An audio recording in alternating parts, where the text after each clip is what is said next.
Welcome to Healing and Growing with me, your host, Peter Gold, PhD. Join me and renowned teachers, healers, and practitioners as we explore the realms of healing and growth. If you're seeking a better way in life or just curious about new ways to expand and enrich your life, you have come to the right place. Welcome to Healing and Growing with Peter Gold, PhD.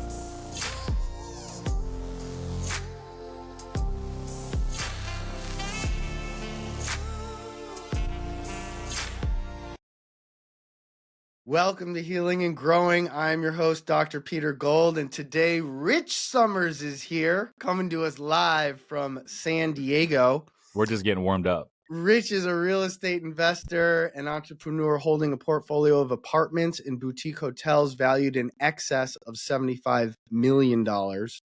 He is also the founder of Summers Capital, a real estate investment firm, and host of the Rich Summers Report, which is a top 1% business and real estate podcast where he interviews top entrepreneurs and investors from all over the world. I can attest that he is also an extraordinary party host. I was down in San Diego last weekend for the Summers Capital holiday party, and it was, outside of Burning Man, one of the best parties I have ever been to. So thank you for that, Rich. That's some good company, man. I appreciate you coming all the way out for the event. Yeah, man. What an amazing, incredible night. We were able to raise money for Big Brothers Big Sisters. We donated almost $14,000 for them. Yin Yang twins were there. Did a podcast with them at the party. They performed on stage in front of everyone. Gave away a Range Rover Sport to Brad Rice. He was the lucky winner. But man, more importantly, it was just so cool to see everyone there and really celebrate the end of the year with so many people that I'm close to, friends, investor community, mastermind community. It was so much fun. So I can't thank you enough for coming out, dude. Yeah, man, it was great. It was great. I look forward to discussing money, real estate, decision-making, personal growth, and much, much more with you. So welcome. I found you on Instagram in 2022, right when you were starting your podcast, The Rich Summers Report. And I listened to 100% of at least the first 150 episodes. And I'm still a very regular listener. And then, as you know, in March of this year, 2024, I decided to invest a little with you. And then in May, when I saw you were offering a course on how to build an online community, I took the plunge and signed up for that. We've been going strong for over 6 months now. Mm-hmm. And without that course, this podcast would not be in existence. So thank you for helping me get this thing off the ground. Man, I appreciate you being a part of it, Peter. And man, like, that's a beautiful time that we live in, right? You know, it's almost 2025 and 4.8 billion people use social media. The podcast is just getting warmed up. It's undervalued attention, but you know, think about it. We connected through social media and the podcast. Yep. And now I'm on your podcast and this podcast is going to grow into a big thing and it's going to open a lot of doors for you. And I'm just grateful to, be able to share a lot of the things that I've learned along the journey. Yeah. You've learned so much and I just want to jump right into it. So I thought we would start off here talking about the end, talking about retirement and specifically retiring in your 30s. Something that you did and not many other people can say they've done. Most people work their entire lives and imagine all their dreams will come true once they have enough money to retire, to be financially independent, and it's like the end of the rainbow. Now, you've been to the end of the rainbow. You got there in your mid-30s, and I want to just unpack that a little bit and hear from you. What was it like to get to the end so early, and why did you decide to get back into working? Yeah, I grew up like most people. I grew up middle class, and my parents always taught me the value of working hard for your money. My mom was an immigrant, grew up in Taiwan, and they grew up in the 40s. And so they know the value of working hard and saving your money. They don't like taking any risk. So I was taught from a young age to go to school, get good grades, go to college, and get a job. And so for the most part, that's what I did. Somehow got into air traffic control, ended up doing that for 11 years. And about now I would say about 9 years into this 11-year career, I felt like for the first time in my life, I was not working towards any sort of goal, right? Because our whole lives, at least for me, it was like, you go through elementary school, then middle school, high school, college. I was always playing sports because a kid growing up. I was also always very competitive. And then it was like I got into the air traffic career, and it was like I was always working towards some sort of thing there. I was training. And then I was like, okay, I want to transfer. And I transferred, I trained again. And then for the first time ever, I'm like, well, what's next? And, I was looking around the room and I'm like, I'm seeing a lot of these folks that are, working until they're 56. And at that career, because it's so stressful, they have a mandatory retirement age of 56. And, these guys and gals, like they didn't look too healthy when they got out of there. It was a high stress job. People didn't eat good. They did not work out. They're working nights, weekends, holidays. And so I saw the writing on the wall and I was like, I don't know if this is for me. Now, granted, very, very good people there. I love the career. I love the fucking adrenaline I'm sitting in there. I actually really loved it. I just needed more. And I just woke up one day, like I literally felt stuck. I didn't feel like I was growing any longer. And I was looking for that next thing. And all of a sudden, one of my coworkers in the break room in between working radar scopes was like, hey, Rich, I just closed on a fourplex in Cleveland. I was like, dude, how did you do that? Teach me how you did it. And he said, go read this blue book on real estate investing by Brandon Turner and go listen to this podcast. It was the Bigger Pockets podcast. And that was the first time I ever listened to a podcast. And dude, honestly, man, I didn't know anything about business or real estate at this time. And I just became obsessed. And I was like, oh my gosh, this is a whole new world. Entrepreneurship, real estate investing. And man, I just became obsessed, man. For 9 months, I stopped going out. I broke up with my girlfriend. I literally just became obsessed, dude. And next thing you know, I cashed out my 401k. That was my seed money to get started. And long story short, I used that to buy my first couple deals, 11 units in Cincinnati that I still own today. Bought that for $350,000, made all the mistakes. I used the rest of it and I partnered with two guys. We bought a 32 unit multifamily deal in Indianapolis. The guy that told me about the fourplex, he was one of my partners. The other guy also worked there. His name's Sean. We all cashed out our 401ks, bought real estate together. And then I started a podcast. This is before this podcast with those two guys. We connected with some mentors. They taught us how to do bigger deals. They taught us how to raise money. They taught us how to scale our portfolios. They taught us a lot of different things. And we ended up doing a couple larger deals out in Greensboro, North Carolina, Timber Creek Apartments, 145 units, and the Arbors Townhomes, 150 units. And, through those two deals, I learned everything. And long story short, basically, fast forward to today, I was able to quit the job and, control about $80 million worth of real estate. We have a fund in the hotel space. I still own a lot of multifamily and we're rocking and rolling, man. It's been a fun journey. Okay. So, but let's go back to the point where you decided to quit your job and then those two critical points you decided really, let's go to the point where you decided, because I've heard you say several times that like you were sitting on a beach somewhere after a few months and it was like, all right, what am I going to do now? Like I've made enough money not to work. Yes. What was that like when you found yourself in a position where you didn't have to work after your whole life being told, work hard, get a good job, then you can retire when you're older? You retired when you were in your mid 30s. Like, what was that experience like for you when you got to the point where you're sitting on the beach and you're realizing that you don't have to work anymore, and then you realize you want to work again? Yeah. So there was a little moment in this story to where I had left the air traffic control job. I had reached financial freedom. I had 3 Airbnbs here in San Diego. And I had the 2 larger multifamily deals that I'm alluding to with the guys out in North Carolina. I had a deal in Indianapolis, had a deal, 32 units in Indy, had 11 units in Cincinnati. And I was at a point to where, and my lifestyle back then was a lot more modest. I was at a point to where I didn't have to work any longer if I didn't want to. I took a bunch of time to travel. I had 2 partners that I was doing the podcast with. And so from a workload standpoint, my time was very free and I was like, this is really cool. But I got to be honest with you, Peter, I took a 6-week trip. I was solo. I traveled around the world and I got bored, man. I was like, I need more. And that was the moment I realized happiness stems from growth and progress. The more I grow, the more I progress, the more fulfilled I am. Mm-hmm. And so, later that year, I ended up leaving that partnership and going off and building my own thing because I had a big vision and I wanted to build a big thing and it wasn't aligned with the partners, and that's totally fine. And that's another takeaway that I learned along the way is like, not everyone is going to be aligned with the vision that you want, and that's okay. It was a very successful partnership. We still own real estate today, but I went on my own, and when I went on my own, all of a sudden you wake up and it's like, hey, everything's on you now. Win or lose, rain or shine, like decision making, like it's on you, right?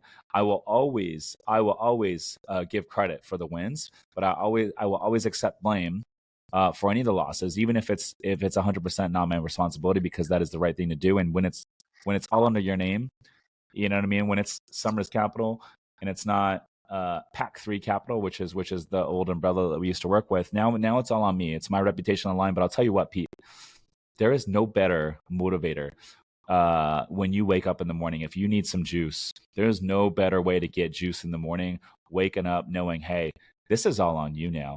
All these people that are on my team, they all left their good careers to come work with me. And so the success of where I take this, their futures all depend on me. All the investors, we're a custodian of other people's money, your money as well.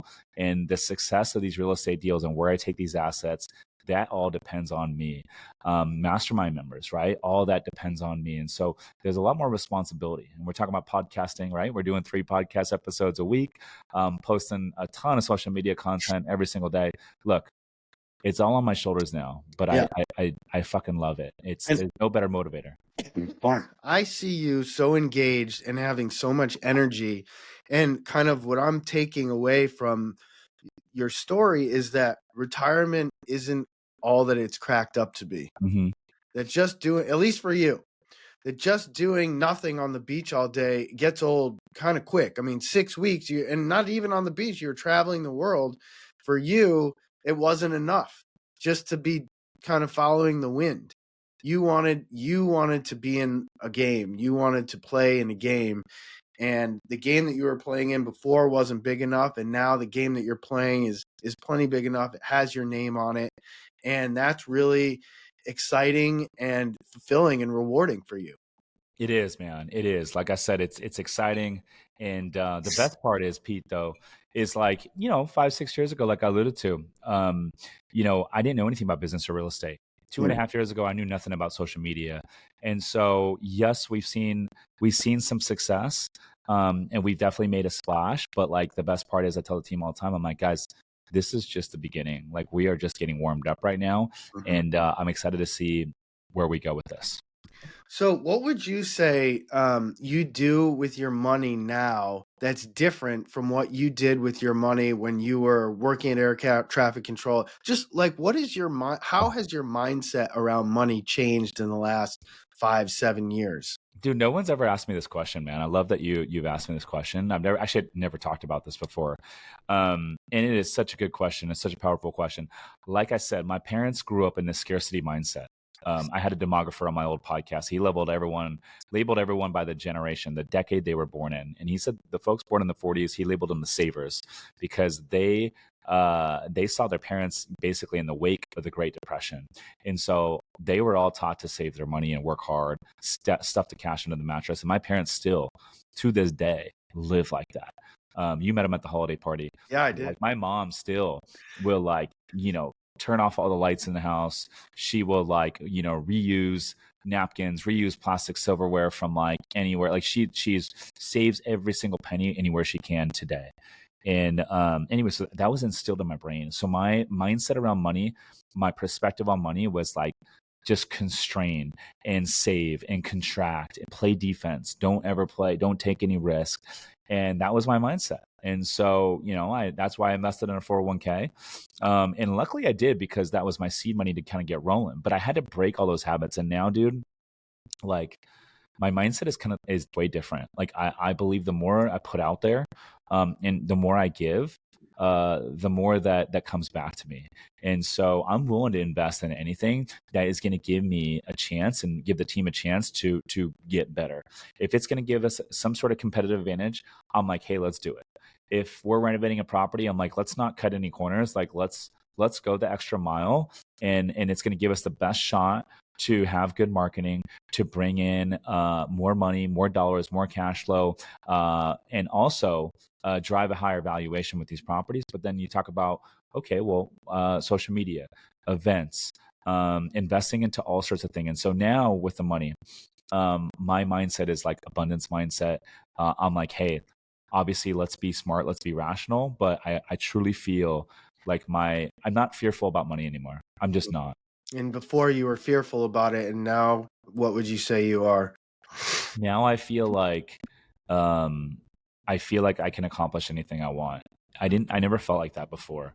Like when I wake up today, I know like no matter what position we're in or whatever I need to bring in or whatever it is, I feel like let's go do it. I'll give you an example. And I've pushed myself, like this game is about pushing your comfort zone. I always say life gets overwhelming before the level up. And if you're playing in your comfort zone, it's hard to level up. And so I'll give you an example now.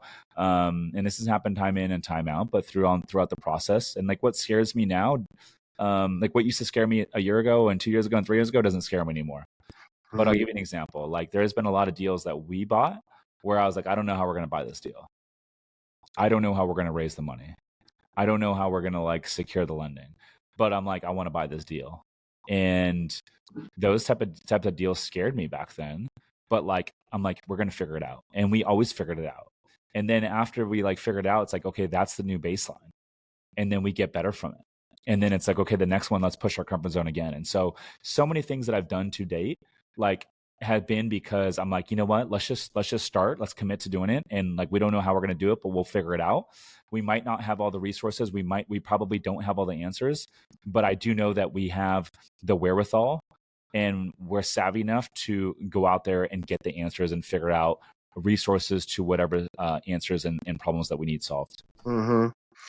Yeah. I mean, that kind of goes into what I was going to ask you. Like you manage a lot of money, not just a lot of volume, but a lot of different types of money, your personal money, your business money, your investments.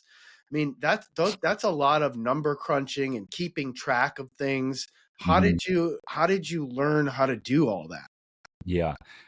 Good question, man. So the thing is we don't need to be an expert in this game at everything to build a big thing.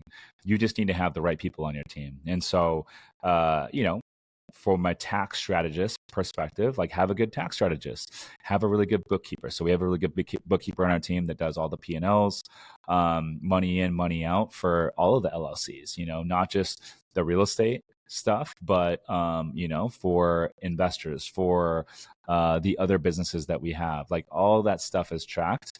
And I don't have to track it, but I review all that stuff and I have a good pulse of what's going on. And you should track all that stuff literally daily, and look at your KPIs, weekly stuff. Another thing is this. We use EOS as an operating system to manage and operate the business. We have KPIs. We do a level 10 meeting every single Monday morning, and every single team member has a scorecard with their KPIs, and we track all that stuff. And it's what is the KPI for people who don't know? Yeah, key performance indicator. And so, for example, we track everything. I mean, even stuff down to like marketing, social media. So we track all the different platforms we're on. We're like, okay, how many posts did we put out? What was our reach? How many shares did we get on Instagram? How many shares did we get on TikTok? Are we growing? Like, are we growing the audience? Is it not? Like, we track every little metric within the business. And I think when you do that, it makes running everything a lot easier. But number two, I think it's just a lot more organized. Otherwise, things are just all over the place. Yeah. So much I want to cover here. So let's talk about. Let's talk about personal stuff, because you have a lot of like personal growth stuff on your social medias. One of your posts that got a lot of likes said the probability of it was about not rejecting yourself. He said probability of someone saying yes if you ask 50%, if you don't ask 0%. Take the shot, take the risk, ask the girl. Shoot the shot, take the risk, ask the girl. Don't reject yourself. Where do you feel like you're working on not rejecting yourself today? That's a really good question. And that post is a reminder to myself, but also, I think it's a good reminder for anyone that like months is the best way to measure how much time we have left. Not years, but months is the best way to measure. And whenever I have a tough decision to make, Peter, I always like to reframe and like really think about this. So for me, I'm 39. I spent the first half of my year or my life doing a bunch of other stuff. I didn't discover business and real estate investing and this whole world of building in entrepreneurship until the second half of my life. So I'm 39. Average life expectancy is 77. I have about 455 months left, and that's going to go by like this. And so when I think about that and that perspective and that light, when it comes time to like decision making, it's very easy to take action.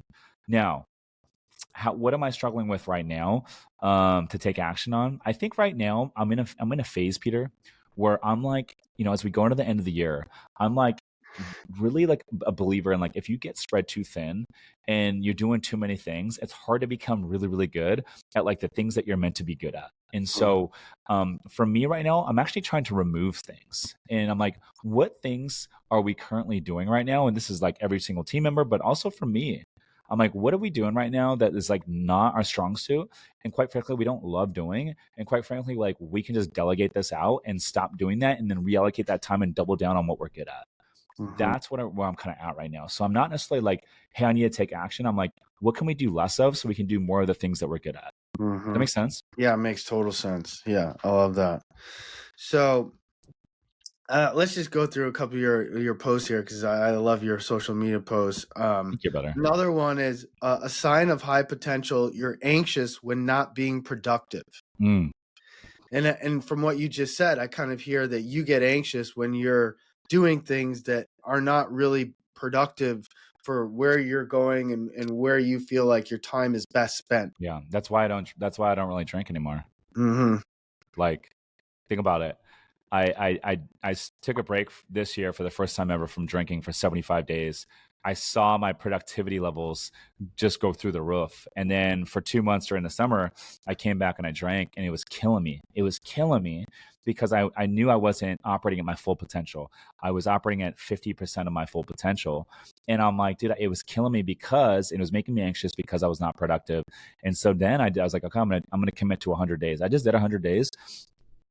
Day 101 was the holiday party. You saw me doing the giveaways. I had a glass of tequila, and that was my first drink in 100 days. I drank 3 times over the course of that weekend, and guess what? I haven't drank in a few days, and I'm like, dude, I feel it.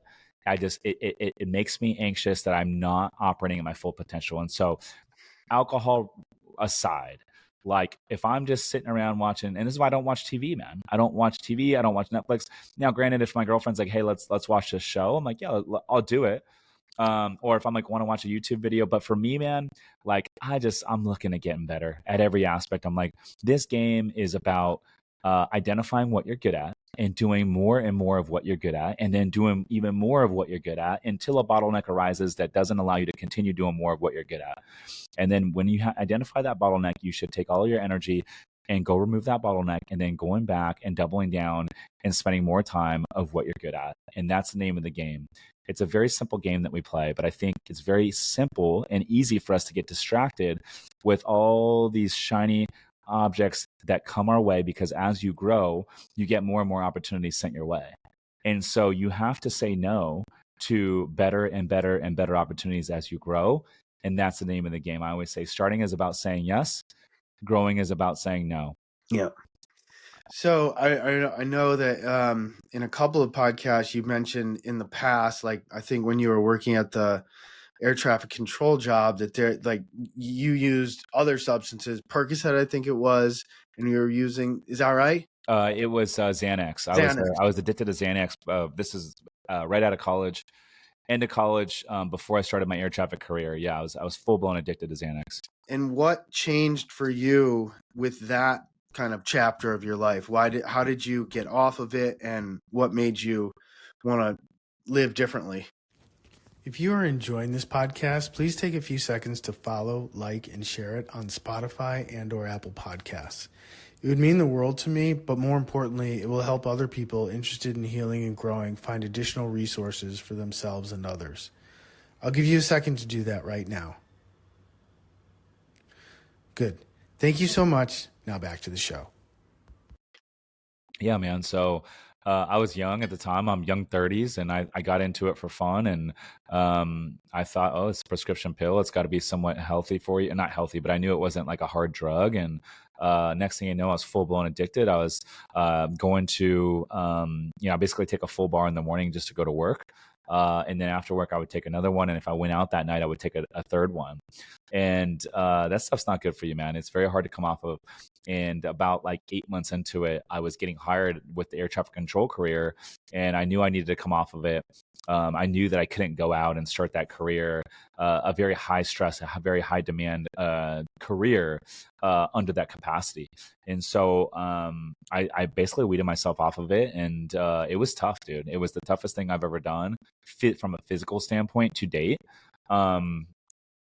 But I'm glad that I came off of it. And so I would say for anyone listening to this that is on it, or I would say get off of it as soon as you can. Or if you're thinking about getting on it, I wouldn't get on that one. That's a tough one. And it actually, like, really, I don't know what your thoughts are on this. I'd love to hear your thoughts, but it really goes to show that, like, there's a lot of, the pharmaceutical industry is a big industry. I know that there's a lot of dollars behind it. They have a lot of alignment of interest to prescribe people prescription pills. But is it what's best? I don't know if it's what's best. I'm a big believer in, like, a lot of people say, hey, I have anxiety, or I'm depressed because I'm sorry. Let me rephrase that. I hear people say, I'm depressed or I have anxiety because I'm not going to the gym. Right? No, I'm sorry. One more time.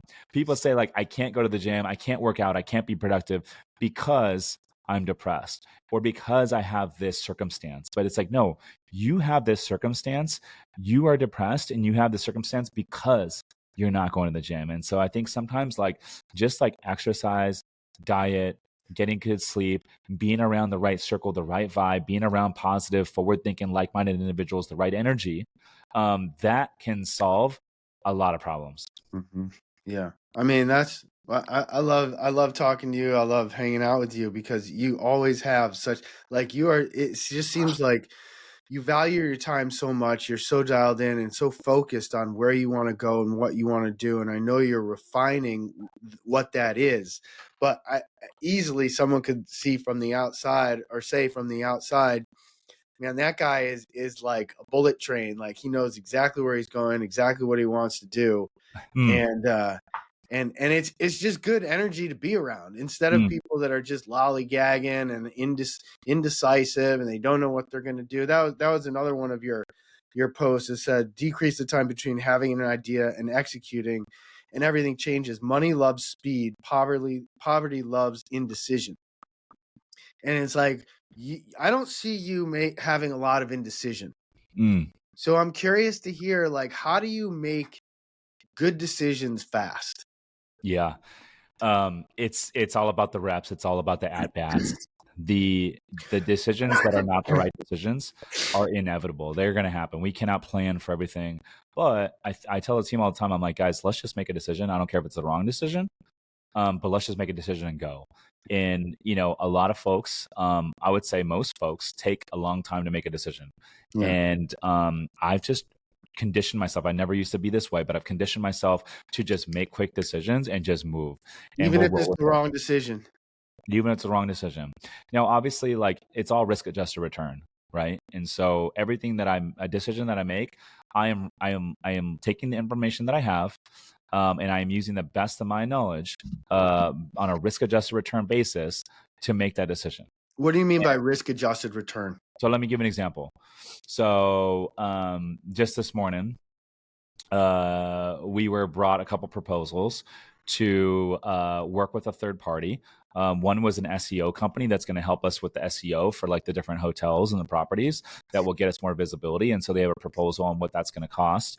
And then also another third party that it's called SiteMinder, and they pull, like, hotel comps for all these different markets, and that's going to give us a competitive advantage and allow us to just be a little bit more dialed with the revenue management in terms of getting bookings for hotels. And so, when I look at this is an expense to my property management business, but when I look at it, I'm like, oh, also the short-term rentals too, not just hotels, but when I look at it, I'm like, okay, if this is going to cost us $1,000 a month to use it, right? This third party that's going to give us all these comps and give us a little bit better chance of doing better.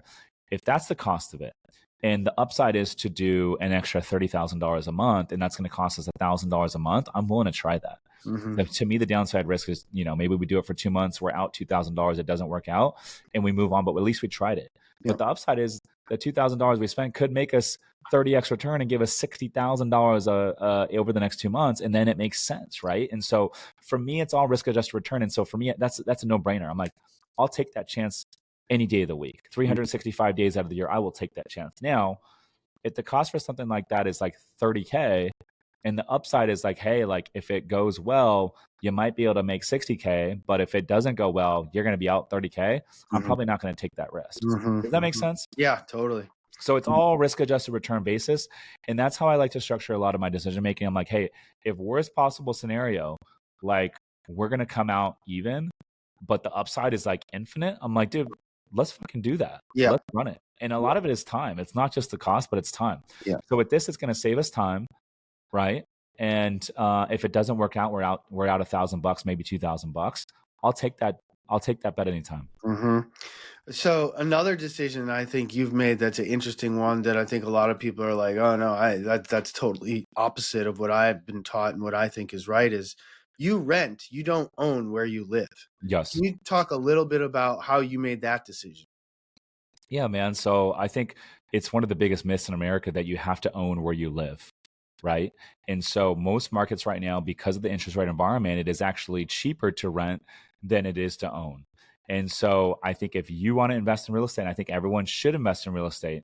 But if you want to invest in real estate, I think that living in the home that you live in is an opportunity cost. You should instead take that money that you were going to put on the down payment, the closing costs, and all that sort of stuff, and you should reallocate that money and put it down on an investment piece of real estate that pays you every single month, that provides you cash flow, and then you can take that cash flow to offset your living expense wherever you decide to live. And so that's how I run it where I live.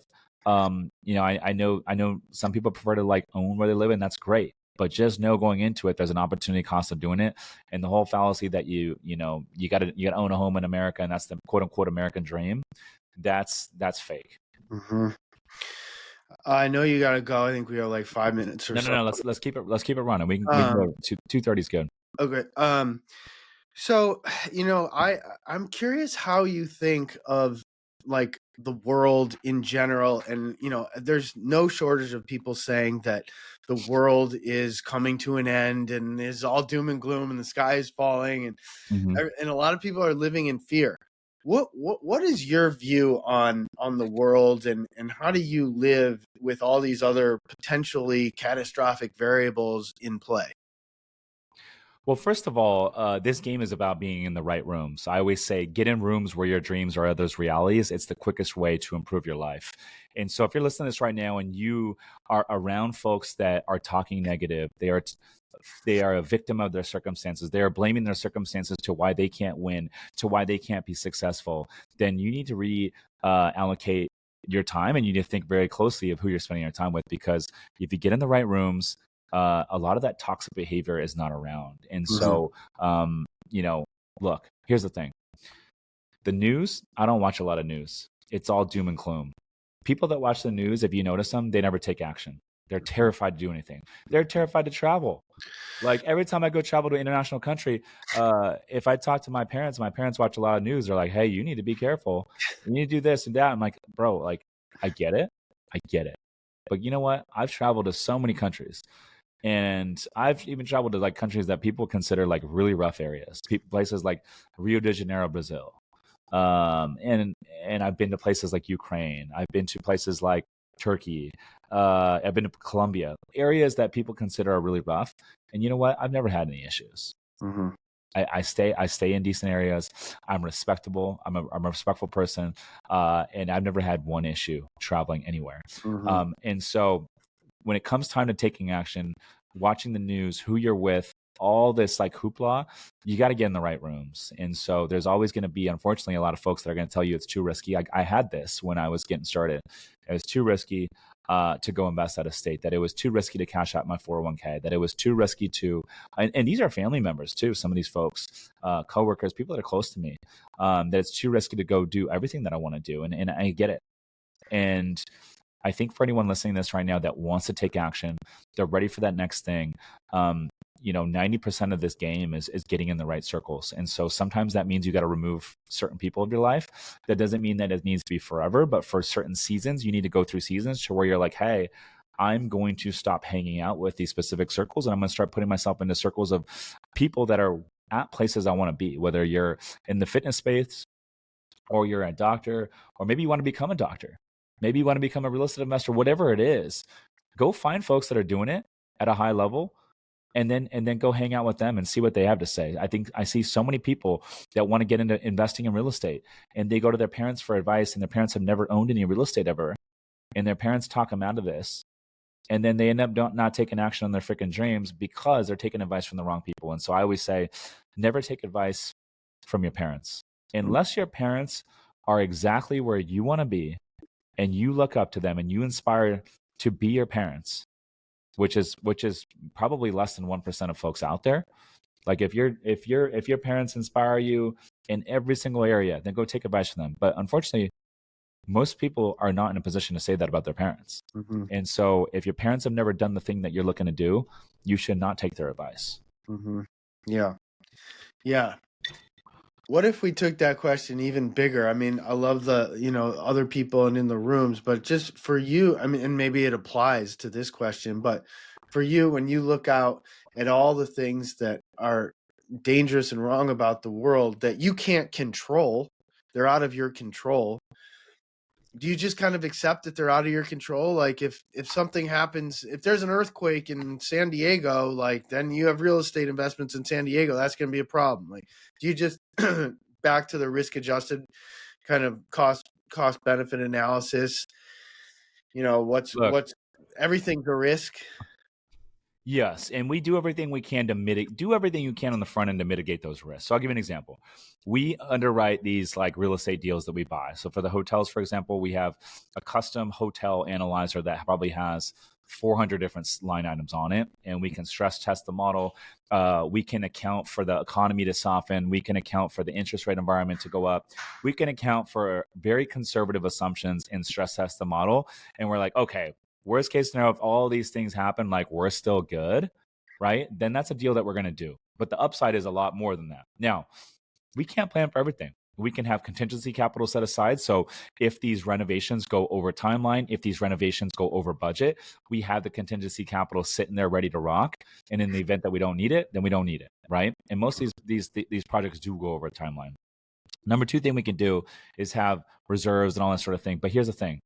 You bring in too much reserves, now you're watering down the returns, right? And so there's a balancing act. And so it needs to be a certain thing. Now, you can't plan for everything. I'll give you an example. One of the hotels that we did a grand opening on here in downtown San Diego, Zindale got flooded out right after the grand opening. We put a $1.4 million renovation into this 24 unit boutique hotel. It was tired. It needed some work. We did a nice little reno. We did a grand opening in December of last year, and then we relaunched it we relaunched it in December. We did the grand opening, and then January of this year, guess what? We had record rainfall here in San Diego. It got flooded out, 6 of the units. There was flooding here in my podcast studio, my brand new high rise that I live in. It got flooded out. It was like the most rainfall that San Diego's seen in 45 years. We can't plan for that. And we have an insurance policy. They never paid us a dime. They figured out a way to like not pay on it. And so guess what? We had to shut the hotel down. We were out like $500,000 for this whole project. But guess what? We hustled, we grinded, we figured it out, and we got through it. Our investors never missed a distribution. Our lenders never missed a payment. And we hustled and we figured it out. I used funds from other revenue streams to fund it. Right.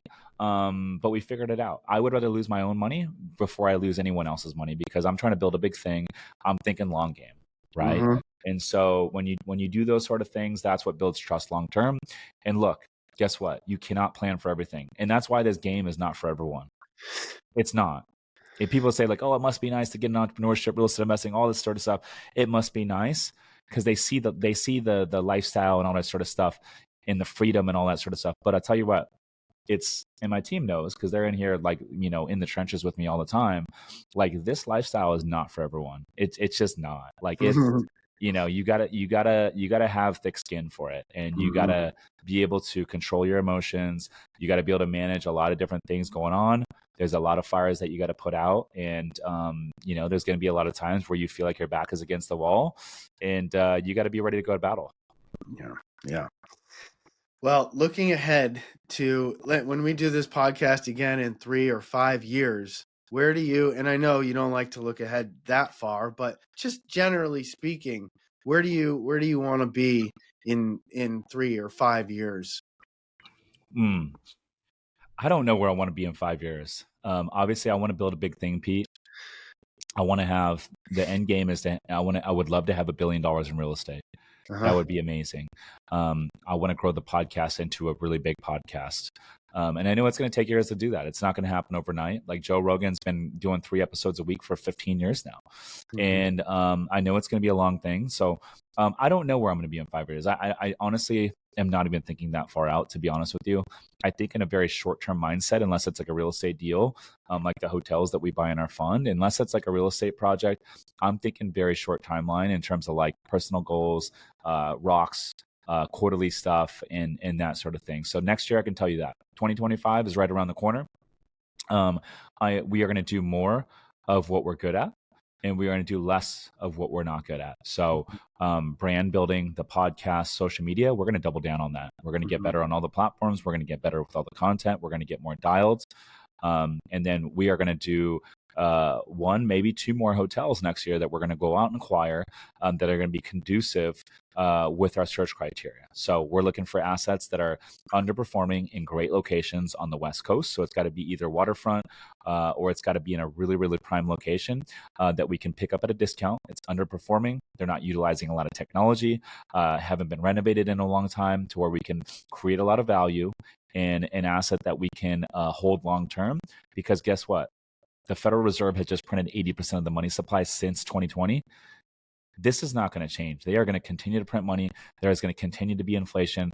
This is not going to stop. And so I want to let time do its thing. I want to let inflation do its thing.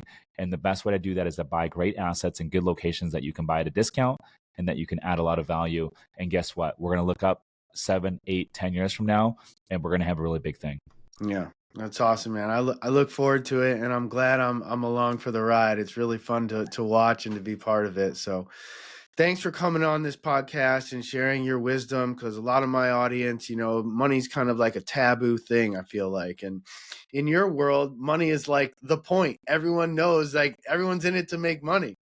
And so I think introducing this into like the spiritual psychology world is for me, at least, has been really refreshing. Be like, money is just a tool to help you get to where you want to be and do more of what you want to be and help more people in life. So you said it. Your true riches in life are time, health, and freedom.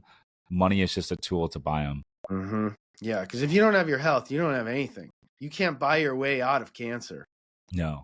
It doesn't matter. And that's quite frankly, that's why I'm like, as I get older and as I grow in this game, that's why I'm like, hey, like I'm not drinking alcohol a whole lot anymore. It's just the we just talked about risk and benefit, right? And making rational decisions. I'm like, okay, the benefits of me not drinking are so high, and the cost of me drinking as you grow, the opportunity cost of you drinking just gets bigger and bigger and bigger as you grow, right? And so think of it the opposite way. It's like someone that doesn't have a lot going for them, the opportunity cost of them drinking is not it's very low, right? You know what I mean? Yep.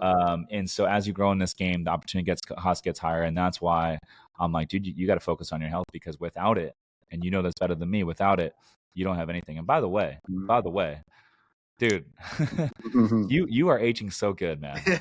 Like when I met you in person for the first time when you were out for our retreat in September, I was like, Pete, like, you're lying about your age, man. Like, let me see your birth certificate, bro. Like, you look so great. Like, no movement in the forehead.